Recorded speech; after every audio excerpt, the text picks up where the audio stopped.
Hi, welcome to In the Kitchen with ASHLEE Marie. Today I'm sharing my very favorite dessert with you guys, my flourless chocolate cake. It's rich, it's chocolatey, it's creamy, it's dense.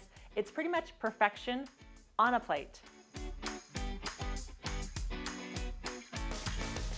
We're taking 2 parts sugar to 1 part water,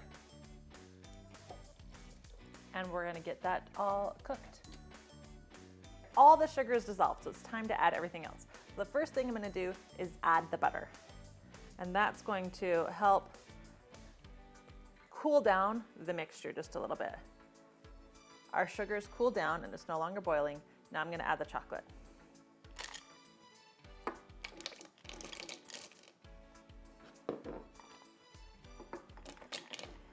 The chocolate and the butter is almost completely melted, and then we're gonna put this aside and let it cool while we work on the rest. Now, because this is a flourless chocolate cake, we need something that's gonna help it rise and give it that depth and that texture that we want. So we're using eggs, lots and lots of eggs. The best part about this is there's so many eggs in it, I call it breakfast. So we have our eggs and our sugar, and now what we wanna do is beat them until they're about quadruple the size, and that's gonna take about 10 minutes.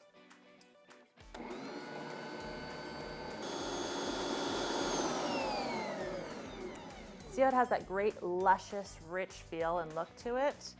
It's perfect. I'm gonna turn this on low, and I'm gonna take our chocolate mixture and pour it into it, and we're gonna let them slowly combine.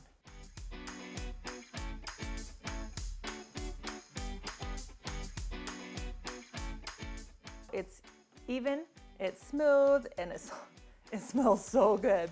All right, so we're ready to bake it now. And I'm just spraying the outer edge, and it's kind of spraying into the center at the same time. And then I just lay the parchment paper down.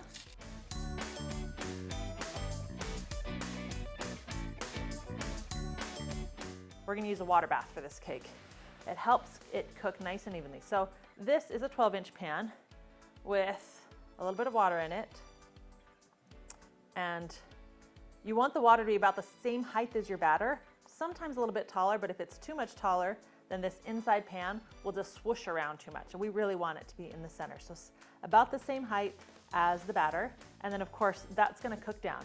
Now this is gonna not only help the outside edges of your pan not heat up too fast so the inside of your cake will cook evenly with the outside, but it also creates a nice humid environment for this cake, which is really what we want. So this is ideal. If you don't have 2 sizes of cake pans, find something else that your cake pan will fit into, like a 9x13 pan.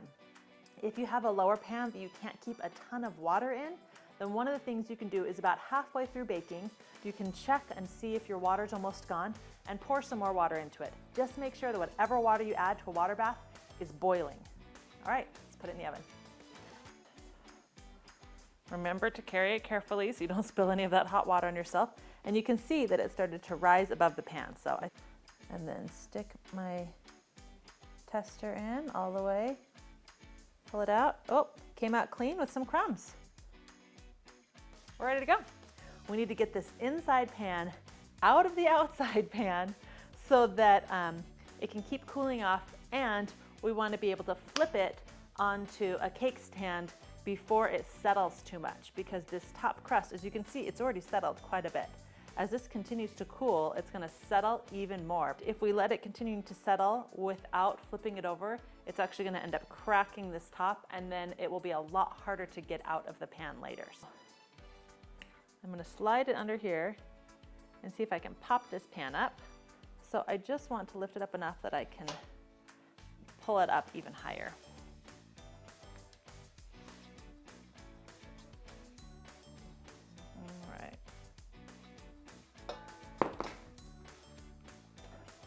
We're gonna start by putting our cake stand upside down over our cake, and then making sure you get a grip on both the cake stand and the pan. We're gonna flip quickly. Now, if I had waited too long to do this and it had shrunk too much, we'd actually hear a plop and it would break the cake. So by doing it this way, now the cake is gonna settle the other direction, and it's gonna be easier to take off later. So we're gonna put that aside, and I'm gonna pop that off after it cools. Our cake is cooled, And now we're ready to take our pan off. And see, because it shrinks a little bit, it just comes right out of the pan. No scraping or anything needed.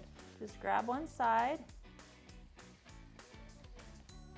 and peel it right off. And you can either serve it like this, you can pipe some stabilized whipped cream on it, you can pour some berry coulis on it, however you want to serve it.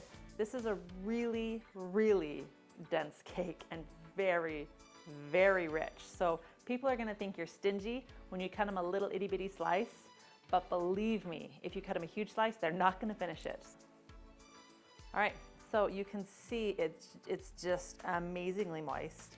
We could see the hard crust down below on the bottom, and you can see that it's even throughout. It's not more moist in the center than it is on the outside, and you can also see the outside's not like really hard and overly cooked. It's just amazing. So we're ready to give this a try. My preferred way of eating my flourless chocolate cake is completely by itself. It's just so good to savor and enjoy. But if I'm gonna have a topping on it, I really like fresh whipped cream. And my husband's favorite is to serve it with this berry coulis. And my mom really likes it with vanilla ice cream. So it's totally up to you. Just don't go with anything super strong because it's really strong by itself and you don't want it competing. All right, look how pretty that is.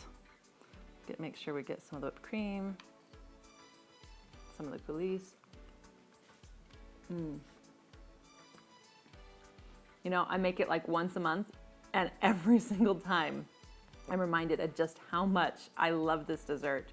The great thing about it is because it's flourless, you can serve it to pretty much anybody. If you don't like chocolate, this is not the dessert for you. But if you like chocolate moderately, or in my case, adore chocolate, you're gonna love this dessert.